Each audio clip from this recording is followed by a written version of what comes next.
Je vous salue encore, chers amis, en cette matinée de percée où le Seigneur veut quelque chose pour nous. Le Seigneur a quelque chose en réserve pour nous. Ce matin, le thème n'est rien d'autre que réceptif ou défensif. Réceptif ou défensif. Pour ce, nous lisons Matthieu chapitre 13, versets 3 à 9. La Bible dit ceci. Il leur parla, c'est Jésus qui parle. Il leur parla en parabole sur beaucoup de choses et il dit: un semeur sortit pour semer. Comme il semait, une partie de la semence tomba le long du chemin. Les oiseaux vinrent et la mangèrent. Une autre partie tomba dans les endroits pierreux, où elle n'avait pas beaucoup de terre. Elle leva aussitôt parce qu'elle ne trouva pas un sol profond. Mais quand le soleil parut, elle fut brûlée et sécha, faute de racines. Une autre partie tomba parmi les épines. Les épines montèrent et l'étouffèrent. Une autre partie tomba dans la bonne terre. Elle donna du fruit, un grain 100, un autre 60, un autre 30. Que celui qui a des oreilles pour entendre, entende. Réceptif ou défensif? Ma question pour toi ce matin: es-tu assez réceptif? Ou bloques-tu l'amour? Es-tu réceptif à l'amour? Es-tu réceptif à ce que Dieu veut faire dans ta vie? Es-tu réceptif à ce que les gens veulent amener dans ta vie? Ou es-tu en train de bloquer tout ce que Dieu veut amener dans ta vie à cause de ce qui s'est passé autrefois dans ta vie, à cause de ce que les gens n'ont pas fait, à cause peut-être de ce que les gens ont fait contre toi par le passé? Es-tu sur la défensive ou sur la réceptivité? Peut-être tu ne le réalises pas, mais laisse-moi te dire que ta réceptivité déterminera les résultats dans ta vie. Je le répète, ta réceptivité déterminera les résultats dans ta vie. Tu ne produiras qu'au niveau de ta réceptivité. Toute entité qui n'est pas capable de recevoir, d'avoir un apport, ne pourra pas produire. Une entreprise qui ne sait pas recevoir les clients, qui ne sait pas recevoir ses employés, qui ne sait pas recevoir ses fournisseurs, qui ne sait pas recevoir ses partenaires, ne fera pas long feu. Une famille qui n'est pas réceptive aux membres qui composent cette famille ne finira pas loin. Un mariage qui n'est pas réceptif au conseil, qui n'est pas réceptif aux principes de Dieu, qui n'est pas réceptif aux besoins des uns des autres dans ce foyer ne fera pas long feu. Laissez-moi vous dire que c'est capital au résultat de notre vie. Et Dieu, laissez-moi vous dire, quand vous avez épuisé les spécialistes pour votre cas, dans ce monde, nous avons des spécialistes pour chaque problème. Vous avez des problèmes juridiques, vous allez chez un avocat. Vous avez des problèmes médicaux, vous allez chez un médecin. Vous avez des problèmes d'ordre immobilier, vous allez chez un agent immobilier, que sais-je. Mais que faites-vous quand vous avez épuisé les spécialistes pour votre cas? Que faites-vous quand il n'y a aucun spécialiste pour votre cas? Laissez-moi vous dire la clé, c'est que vous avez besoin d'être réceptif. Car Dieu envoie sa parole sous forme de semence, comme on voit dans ce texte. Il envoie sa parole sous forme de semence. La Bible déclare, il envoya sa parole et sa parole les guérit et les retira de la fosse. Pour répondre aux besoins profonds de l'homme, Dieu envoie sa parole comme une semence. Dans cette parabole du semeur, le problème n'était pas dans la semence, mais le problème était dans la capacité de réceptivité de chaque sol. Car chaque sol décrit dans ce texte a reçu la même qualité, la même quantité de semences. C'était la bonne semence. Le semeur ne discrimine pas. Laissez-moi vous dire, Dieu est juste, il est bon. Il fait pleuvoir pour les justes et les méchants. Il fait luire le soleil pour les justes et les méchants. C'est ce Dieu qui donne des opportunités égales à tous. Il t'a donné le souffle de vie. Si tu m'écoutes aujourd'hui, c'est parce que Dieu a été bon pour toi. Il t'a réveillé ce matin. Oh my God, il n'était pas obligé de le faire, mais il a quand même fait par sa bienveillance. Il ne t'a pas gardé en vie aujourd'hui à cause des bonnes choses ou des mauvaises choses que tu as faites. Il l'a fait simplement par sa bonté. Oh, ce semeur qui se lève ce matin pour répandre. Toi qui accuses Dieu, de quel droit peux-tu accuser celui qui renouvelle le souffle, celui qui répand sa semence ce matin? Mais la question que tu devrais plutôt te poser, es-tu réceptif à ce que Dieu envoie? Dans ce texte, on voit 4 types de cœurs, 4 types de sols, qui sont vraiment 4 types de cœurs, parce que c'est par notre être intérieur qu'on peut recevoir cette semence. Parce que cette semence est destinée au cœur. Laissez-moi vous dire, rien ne peut passer dans notre vie, rien ne peut se manifester dans notre vie si ça ne passe pas par notre cœur, si ça passe pas par notre esprit, si ça passe pas par nos pensées. Laissez-moi vous dire que le véritable combat de la vie, c'est le combat de la pensée, le combat de l'esprit.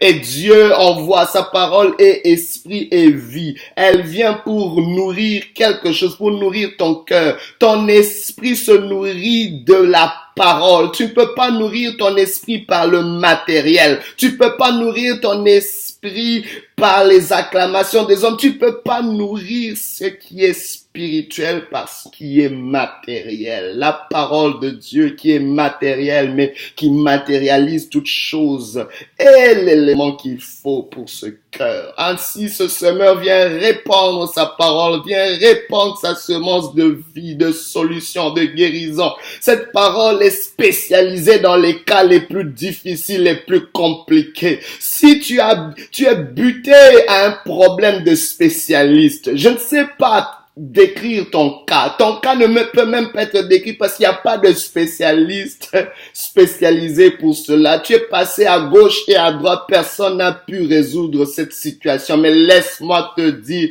il existe une parole. Il existe une semence. Le semeur par excellence qui est notre Dieu a une semence pour ce cas. Et a une semence qui doit passer par ton cœur. Mais laisse-moi te dire combien de fois Dieu est venu. Dieu a frappé à la porte de ton cœur. Combien de fois il est venu avec sa semence, mais ton cœur n'a pas été capable de le recevoir. Pourquoi? Il y a des cœurs durcis, comme on le voit, des cœurs durcis. Des cœurs endurcis par les circonstances, endurcis justement parce qu'elles n'ont pas de racines. Vous savez, les cœurs durs parfois cachent une chose. Vous voyez la dureté du cœur s'extérioriser, mais elle cache quelque chose, une réalité que il n'y a pas de profondeur, il n'y a pas de racines. C'est ainsi que tu peux parfois même recevoir cette parole avec joie, mais parce que tu n'as pas de profondeur, tu n'es pas enraciné par quoi que ce soit de solide. Quand la persécution vient, ça devient une occasion de chute. Parce que la parole, la semence que Dieu envoie sera toujours testée, comme une graine qui va toujours passer par la mort afin de donner son fruit. Cette semence ne fait pas exception. Comment gères-tu le combat de la semence? Une fois que cette semence vient en toi, la reçois-tu avec empressement, mais quand elle est justement testée, est-ce que tu continues à être réceptif? Les cœurs durcis sont des cœurs sans racines. Tu as peut-être été durci par les circonstances de la vie. Tu as peut-être été durci par des choses qui n'ont pas été faites, que tu aurais aimé qu'elles soient faites dans ton enfance, et tu es sur la défensive. Maintenant, ton cœur est tellement dur, tu te dis, plus jamais je me laisserai avoir, plus jamais je ne me laisserai abuser. Tu es sur la défensive, tu as érigé des murs, tu as barricadé ton cœur, mais laisse-moi te dire, en barricadant ton cœur, tu as oublié une chose, ton cœur n'a plus de racines et tu ne sais plus être réceptif. Jésus-Christ parle aussi d'un cœur superficiel. C'est un cœur qui est étouffé, qui peut pas produire parce qu'elle est étouffée par les soucis de ce monde. Je sais pas, ton ton cœur est juste superficiel. Il n'y a jamais quelque chose qui peut percer, qui peut émerger parce que tu es étouffé par toutes sortes de soucis. À chaque fois qu'on te donne une bonne nouvelle, à chaque fois qu'on te donne une solution, tu vois toujours un problème à chaque solution. Parce que les soucis, on peut te donner peut-être un agenda, quelque chose qui peut t'amener quelque chose de bon, mais tu verras toujours une excuse à ne pas le faire. Tu pourras toujours un problème. Pourquoi est-ce que tu vois toujours le noir dans toute chose? Il n'y a que la noirceur que tu vois. Le cœur est superficiel parce qu'il est étouffé par toutes sortes de soucis. Et Jésus parle aussi d'un cœur distrait. Ça, c'est le cœur, la semence qui est semée le long de chemin. Parce que quand nous ne comprenons pas, un cœur distrait, c'est un cœur qui peut pas comprendre. Parce que tu ne comprends pas des choses et tu es tellement orgueilleux que tu prends pas la peine d'aller demander des explications, d'aller demander l'intelligence, d'aller demander de saisir, de comprendre ce que Dieu veut faire, ce que peut-être il y a des gens peut-être que Dieu a établi autour de toi qui peuvent t'enseigner, qui peuvent t'apprendre, mais tu n'es pas enseignable, tu es distrait, tu ne comprends pas. Bien aimé, la distraction est l'ingrédient majeur pour être victime d'un vol. Le voleur, la Bible déclare, le diable vient pour voler, pour détruire, pour tuer. Mais il volera toujours en amenant la distraction. Tu dois refuser ce matin la distraction dans ta vie. La distraction, bien-aimé, va t'empêcher d'être réceptif. La distraction va voler la semence que Dieu veut emmener dans ta vie. Refuse d'être distrait. Refuse d'avoir un cœur distrait. Mais le dernier type de cœur, c'est le cœur réceptif. Réceptif. Ce matin, la question encore posée, réceptif ou défensif? Tu vas dire, oh mais non, moi je pense que je suis réceptif. Vous savez, la défensive ne devrait pas être notre première réaction. Je peux comprendre que tu as eu beaucoup de coups, tu vis dans un environnement qui n'est pas adéquat, qui n'est pas... tu te sens menacé, tu es pas en sécurité, peut-être même dans ta propre famille, peut-être même dans ton foyer, dans une relation dans laquelle tu es, tu dis, écoute, cet homme m'a tellement abusé, m'a tellement fait voir de toutes les couleurs que, écoute, je dois être sur ma défensive, je dois protéger mes arrières. Et c'est peut-être dans un emploi, c'est un environnement qui est toxique et tu te dis, écoute, je peux pas faire confiance à mes collègues, il y a des choses qui se font ici, je dois être sur la défensive. Mais laissez-moi vous dire, depuis que tu es sur la défensive, combien de pas tu as fait vers l'avant? Vous savez, la défensive parfois te gardera à faire du surplace, si pas à reculer. Parce que laisse-moi te dire, à chaque coup que tu reçois, laisse-moi te dire, tu fais toujours un petit pas en arrière. Il y a toujours quelque chose qui bouge. Il n'y a rien qui bouge vers l'avant. Ça reste sur place ou ça regresse. La défensive ne te fera jamais avancer. Et la défensive ne devrait pas être notre première réaction. Pourquoi? Parce que la défensive, c'est une attitude, c'est une attitude qui nous pousse à nous voir comme étant suffisants, à voir tout autour de nous comme étant une menace qui vient prendre ce qu'il y a en toi. Pourquoi te dis-tu toujours que tout ce qui vient vers moi vient prendre quelque chose? Pourquoi tu te diras pas que ce qui vient vers moi vient ajouter aussi quelque chose pour être réceptif? La porte a deux missions dans la vie. Elle reçoit. Elle doit être ouverte pour recevoir, elle doit être fermée pour être défensive, pour empêcher certaines choses d'entrer. Mais pour toi, les portes ne sont toujours fermées, elles sont toujours fermées. Quand est-ce que ta porte sera ouverte pour recevoir?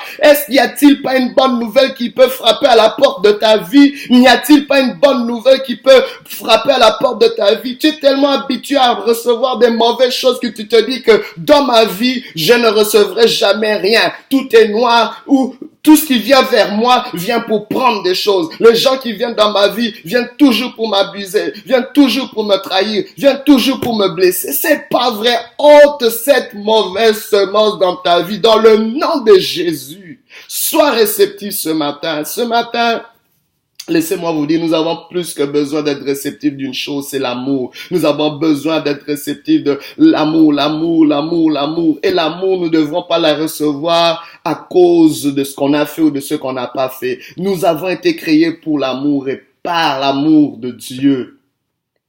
Es-tu réceptif à l'amour? Es-tu réceptif à l'amour de Dieu? Le matériel n'est pas ce que nous devons recevoir absolument, car le matériel ne remplira jamais le vide spirituel ou émotionnel dans ta vie. Comment vous posez pas la question comment des gens qui ont beaucoup d'argent, quelqu'un qui fait des bonnes émissions, qu'on nous voyait comme ce journaliste qui faisait des bonnes émissions, mais qu'on retrouve suicidé dans une chambre d'hôtel. Qu'est-ce qui se passe? Comment vous voyez un comédien qui tourne des bons films, qui nous fait rire et qu'on retrouve suicidé? Bien-aimé, le vide spirituel ne peut jamais être comblé par le matériel, ni par le succès matériel ou la renommée. Seule la semence de Dieu peut combler cela. Seul l'amour de Dieu peut combler cela. Seule une destinée ancrée dans les plans de Dieu peut combler cela. Mais ce matin, Dieu te donne une opportunité. L'opportunité d'être réceptif. Tu es peut-être en transition. Tu vis des changements majeurs. C'est une opportunité d'être réceptif. Parce que les gens qui sont en transition recherchent toujours un îlot de stabilité. Il y a beaucoup de changements autour de toi. Mais laisse-moi te dire, en étant réceptif, tu vas stabiliser ta vie au milieu de tous ces changements majeurs dans ta vie. Tu es peut-être sous pression, mais laisse-moi te dire que c'est une opportunité pour être réceptif. Parce que ceux qui sont sous pression, je ne sais pas quelle est la pression que tu vis, peut-être l'angoisse, la peur et toutes sortes de choses qui menacent ta vie. Bien-aimés, ceux qui sont sous pression recherchent toujours quelque chose de plus grand que soi pour soulager la douleur et combler le vide. Sois réceptif aujourd'hui à la parole de Dieu. Mais comment devons-nous être réceptifs? Oh, il y a une formule que j'aime. La formule de l'oreille, la bouche et la main. Jésus, en clôturant cette parabole, a dit que celui qui a des oreilles entende. Que celui qui a des oreilles pour entendre, entende ce message, entende cette parole. Qu'il entende cette parole. Nous sommes d'abord réceptifs en ouvrant nos oreilles, en croyant, en ouvrant les oreilles. Ça doit entrer dans nos oreilles. Sois à l'écoute, sois réceptif. La foi vient de ce qu'on entend et ce qu'on entend vient de la parole de Dieu. Il faut que tu ouvres tes oreilles spirituelles, ouvre ton cœur à cette semence. Mais après avoir ouvert ton cœur, après avoir cru, tu dois ouvrir ton cœur en ouvrant ta bouche. Ouvre ta bouche pour confesser, ouvre ta bouche pour dire je reçois l'amour, je reçois la vie, je reçois la faveur, je reçois la paix, je reçois le bienfait que les autres amènent dans ma vie. Mais n'ouvre pas seulement ta bouche, ouvre aussi tes mains, des mains fermées ne pourront jamais être réceptives, des mains qui sont croisées ne pourront jamais être réceptives. Le langage de ton corps nous dira si tu es réceptif ou pas. Commence à être réceptif même avec ton corps. Après tu devras faire confiance. Apprends à faire confiance au lieu de te méfier sans cesse des gens. Ne sois pas celui qui donne une présomption de culpabilité au lieu de donner une présomption d'innocence aux gens. Tu dois faire confiance. Apprends à faire confiance. Exerce l'hospitalité. La Bible déclare ceux qui ont exercé l'hospitalité ont logé des anges sans le savoir. Fais confiance parce que Dieu a décidé de te bénir au travers des gens. Dieu utilisera des gens pour porter sa semence. Dieu utilisera des gens. Oui, les gens qui t'ont trahi, mais Dieu utilisera aussi des gens pour te faire du bien. Sois ouvert, remercie. Juste dire merci est une attitude de réceptivité. Juste le fait d'apprécier est une attitude de réceptivité. Mais Dieu nous demande aussi de pardonner. Pardonner va bâtir des ponts au lieu des murs. Aujourd'hui, j'aimerais te dire que Jésus est ce pont entre Dieu et les hommes. Ce matin, Jésus aussi le marteau qui brise le roc, qui va renverser toutes les murs de défensif qui a été élevé dans ta vie. Que ces murs soient brisés dans le nom de Jésus et que Jésus soit le pont qui t'aide justement à recevoir ce qu'il amène dans ta vie. Aujourd'hui, si tu entends sa voix, n'endurcis pas dans ton cœur. Que Jésus-Christ soit cette pierre angulaire qui va rebâtir toutes les ruines dans ta vie. Je bénis son nom et je bénis ta vie dans le nom de Jésus-Christ. Alléluia.